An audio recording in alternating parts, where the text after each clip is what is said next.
জুয়াকে কেন্দ্র করে লঙ্কাকাণ্ড ভাঙচুর হলো, একাধিক দোকানপাট, পরিস্থিতি সামাল দিতে মোতায়েন করা হলো একাধিক পুলিশকর্মী। ঘটনা খোয়াই থানার অন্তর্গত পূর্ব রামচন্দ্রঘাট বাজারে।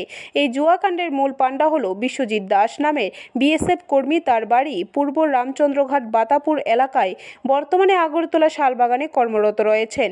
গতকাল তথা শনিবার রাতে বিশ্বজিৎ দাস আগরতলা থেকে বাড়ি ফিরে পূর্ব রামচন্দ্রঘাট বাজারে জনৈক বিমলের দোকানে আইপিএল খেলাকে কেন্দ্র করে জুয়ার আসর বসায় বলে অভিযোগ। ঘটনাটি স্থানীয়দের নিতে নজরে আসলে বাধা দিতে গেলে শুরু হয় বাকবিতণ্ডা। একটা সময় হাতাহাতিতে পরিণত হয়, ফলে বিশ্বজিৎ দাস অল্প বিস্তর আহত হয়। ঘটনার খবর পেয়ে ঘটনাস্থলে ছুটে গিয়ে পরিস্থিতি সামাল দেন বাজার কমিটির সম্পাদক সমীর চৌধুরী।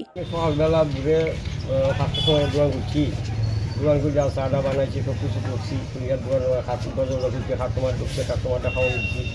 খাওয়ান টাউন দিয়া কাস্টমার যখন নাই তখন আমি টিফিন দিয়ে বুঝি, মানে একটা রুটি আর চা।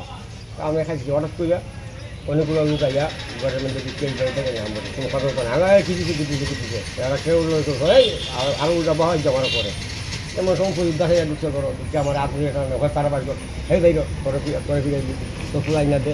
ব্যুরো রিপোর্ট, খবর ত্রিপুরা।